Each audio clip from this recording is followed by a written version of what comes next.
This person can't come back. And the strangest thing is that they didn't even decide this on a specific day. Simply, in a moment when nobody saw, they stopped being able to. You've probably heard of someone like that, or maybe you were that person.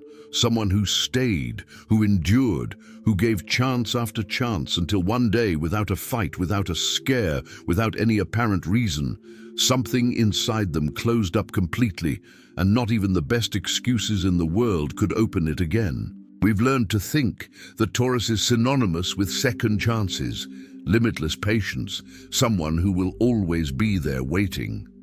But there's a part of this story that's almost never told. The exact moment when that patience hits a bottom that no one saw forming. And after that point, no amount of pleading, proof of change, or time can bring that person back to where they were before. It's not coldness, it's not revenge. It's a root that has retreated so deep, in such a silent process, that when someone finally realizes they've lost that person, they've already said goodbye long ago inside, even though they're still there. On the outside, smiling the same way as always, fulfilling the same role as always, as if nothing has changed, when in fact everything has already shifted. In this video, you'll understand exactly why this person can't come back, and perhaps along the way, you'll recognize that same closed door within yourself. Imagine a very old tree, one of those that have survived several storms because its roots have learned to adapt on their own. Every time a strong wind comes, the roots don't fight the wind. They simply sink deeper, absorb the impact, hold up the entire trunk while the leaves sway above, without anyone noticing the work being done underground. That's how Taurus sustains a relationship, a commitment, a promise, holding on from below, without anyone seeing the effort, without demanding recognition for it. But there's a limit to how many times a root can adapt before it simply stops trying to hold on to that specific branch. And when it stops, it's not a spur-of-the-moment decision.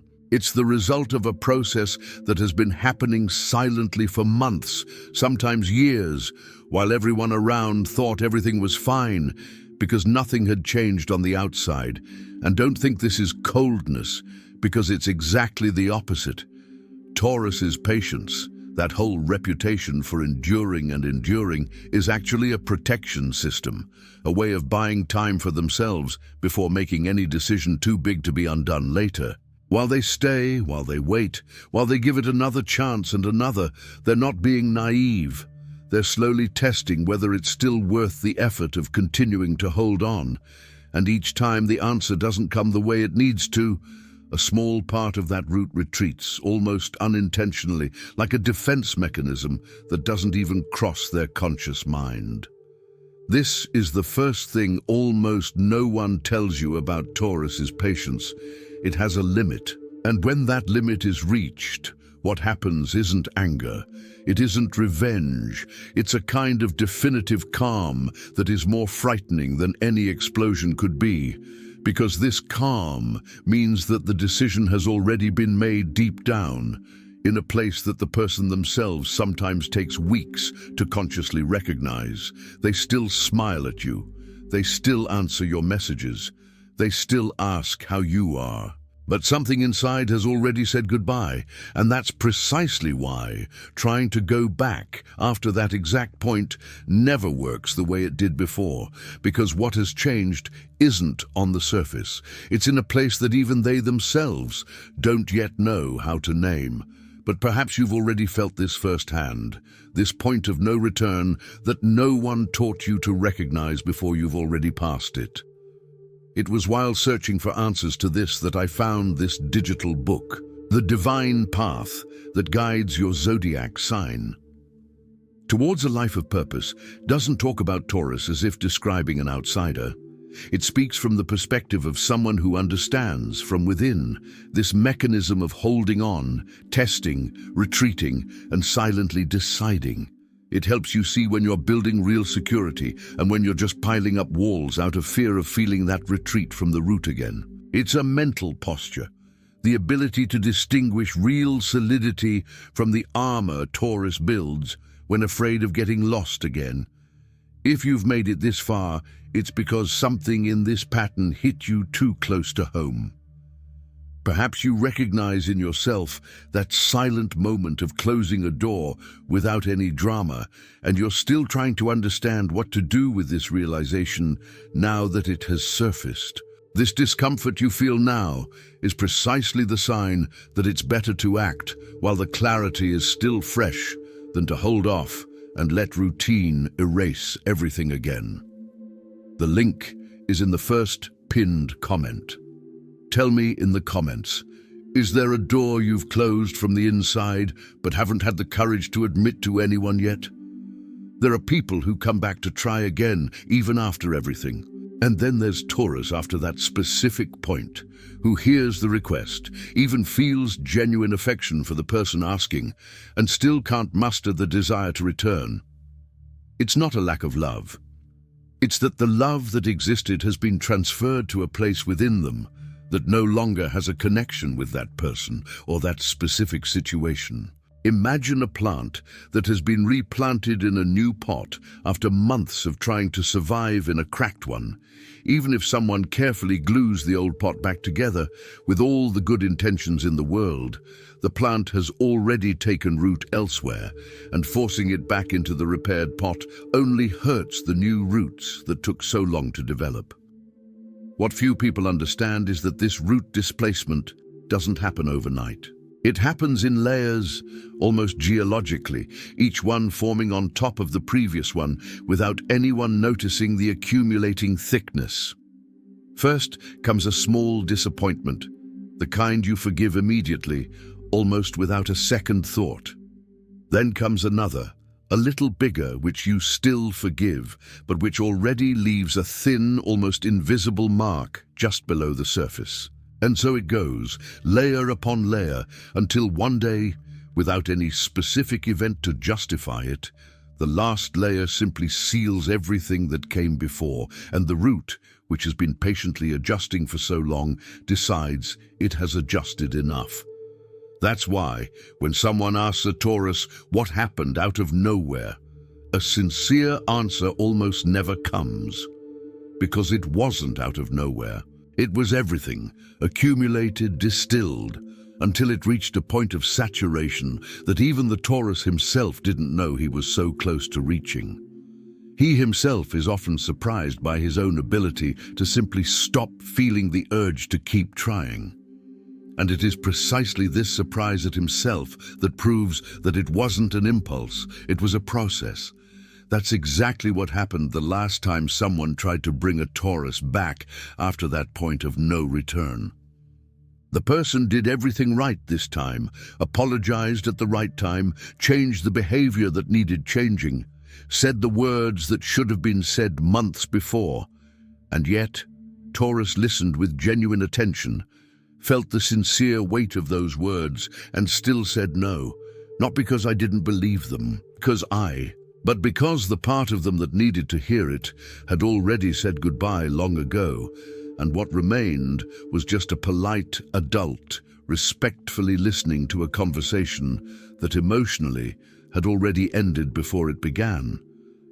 And the most painful thing about all this, both for the one asking and the one listening, is that there is no villain in this scene.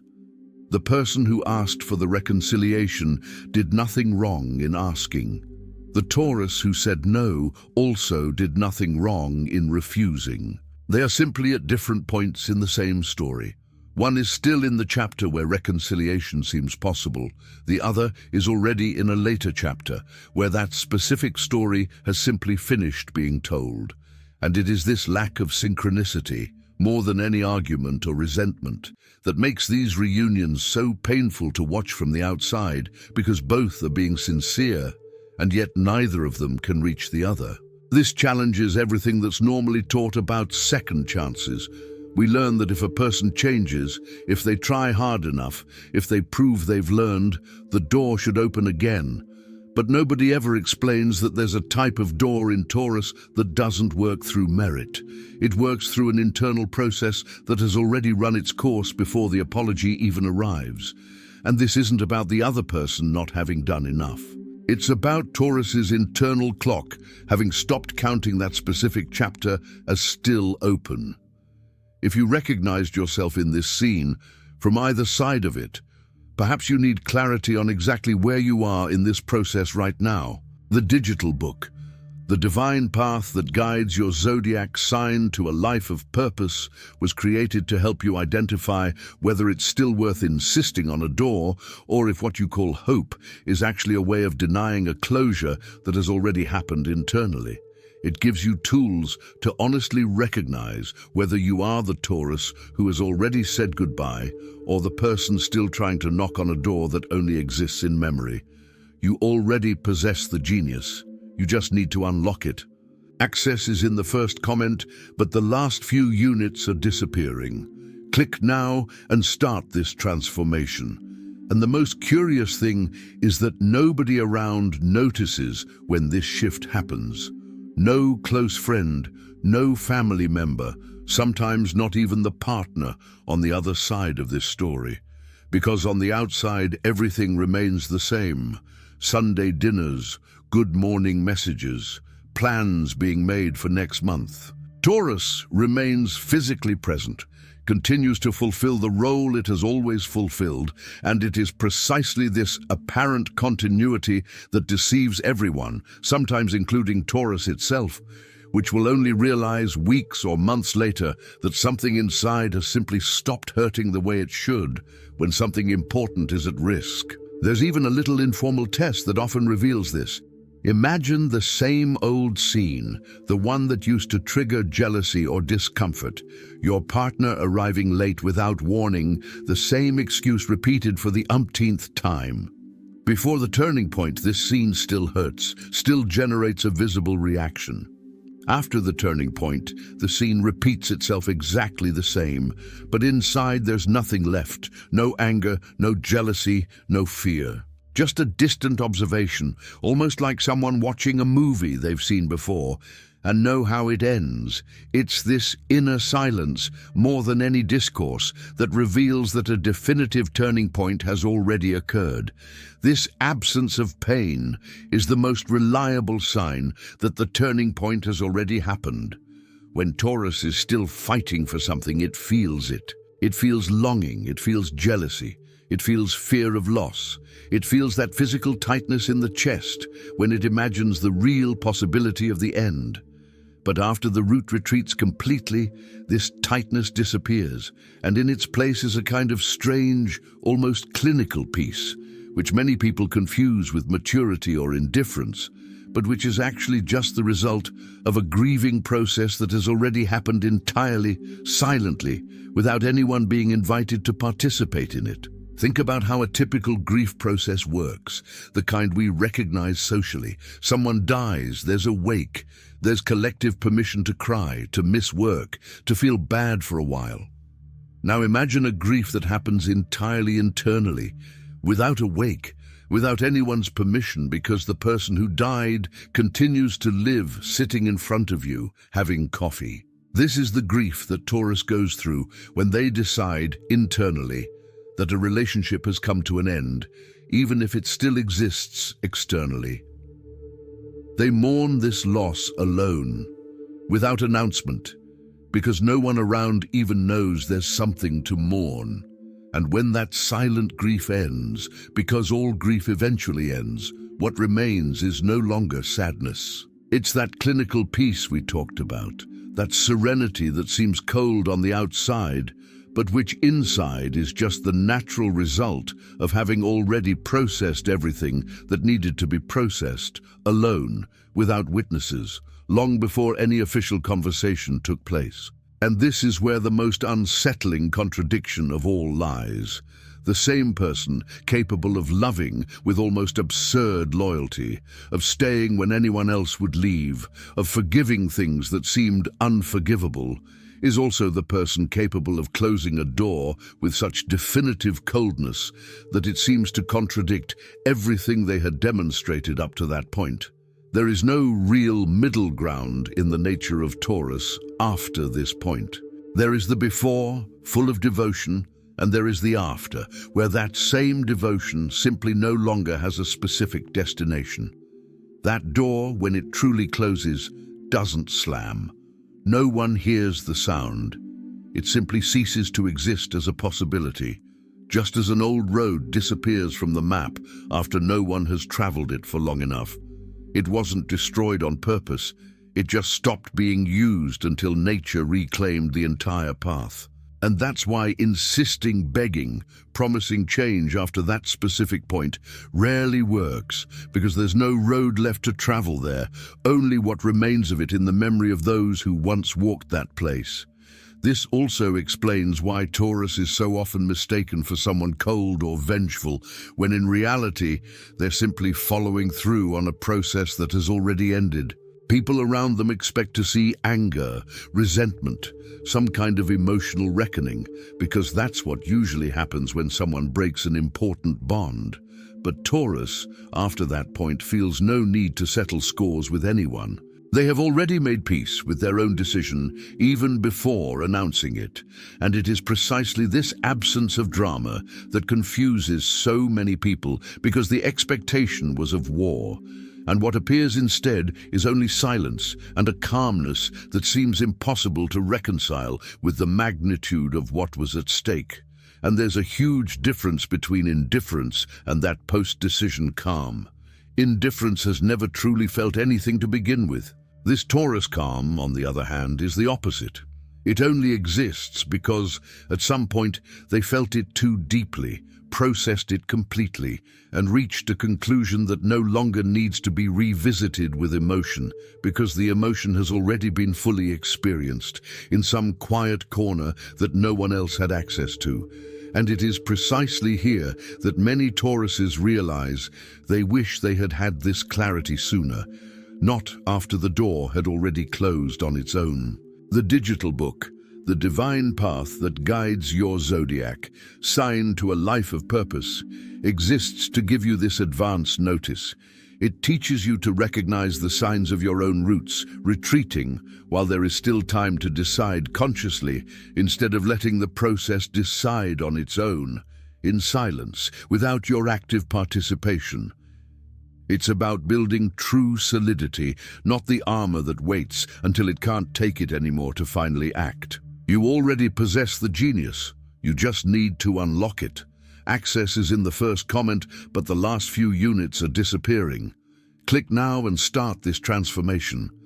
And perhaps the most silent and misunderstood proof of love that Taurus can give is precisely this: the ability to recognize with brutal honesty when something has died, and to refuse to pretend it's still alive just to spare the other person an uncomfortable truth. Most people prefer to keep alive the appearance of something that's already over, because facing the end head-on hurts too much. Taurus, after going through this complete internal process, chooses the most difficult and honest path. They let go, even when affection still exists, even when longing still appears from time to time, because they have already learned that holding on to something dead out of fear of the pain of parting is a form of disrespect, both to themselves and to the other person. Think about how many people you know who remain in relationships, friendships, or situations that died years ago, simply because they were afraid to face the end head-on. They prefer to live in an empty house, decorated with old furniture, pretending to themselves that someone still lives there, just to avoid the emptiness of admitting that that chapter has closed. Taurus, when finally going through this process to the end, does the exact opposite. They empty the house, carefully and respectfully store the furniture, and walk away, even without knowing exactly where they're going next, because they know that staying another day in that empty space would be betraying the very truth they took so long to recognize. And it's curious how this same person, capable of such firmness when leaving, often sees themselves as weak, as someone who gives up easily. When the opposite happened, they sustained that commitment far beyond what most could manage, and only let go when their internal structure could no longer bear the weight alone. Perhaps you've recognized this pattern in someone you love. Or perhaps, and this is the most uncomfortable possibility, you recognize this pattern in yourself, in a door that's been closed from the inside for a long time, but that you haven't yet had the courage to admit aloud, neither to yourself nor to anyone else. Recognizing this in yourself doesn't have to be a source of guilt. It needs to be the beginning of a more conscious choice going forward. That's precisely the purpose of the digital book, The Divine Path, that guides your zodiac sign to a life of purpose. To help you clearly distinguish between genuine loyalty that builds and loyalty born of fear that only prolongs suffering that should have already ended, so that you can honor your own truth without getting lost in the search for a security that no longer exists in that specific place. Ultimately, what this inability to return reveals about Taurus is not hardness, but the opposite. It's the most honest form of self-love that exists, the rare courage to recognize when a root has already taken hold elsewhere and not to pretend, out of comfort or fear, that it still belongs to the old ground. There is a silent beauty in this kind of strength that almost no one notices from the outside because it makes no noise, doesn't ask for applause, doesn't need to prove anything to anyone. It simply is. If there's one thing this reflection teaches us, it's that true love never meant staying forever at any cost. It always meant staying while it made sense to stay, with complete presence, with genuine commitment, and leaving when the time came, with the same wholeness that sustained everything until then. Taurus spends its life being reminded of its ability to persevere, to hold on, to not give up easily. And perhaps it's time to remind it too of its other strength, equally sacred, the ability to recognize the end before it turns into resentment, and to move forward in peace with its own history, without guilt for having loved so much, and without guilt for having finally learned to stop. And perhaps that is, in the end, the true solidity that Taurus seeks. Not the solidity of never changing, not the solidity of never leaving, but the solidity of knowing when something belongs to the past and having the courage to let it belong there, without looking back with regret, only with gratitude for everything that root, while it was firm, was able to sustain.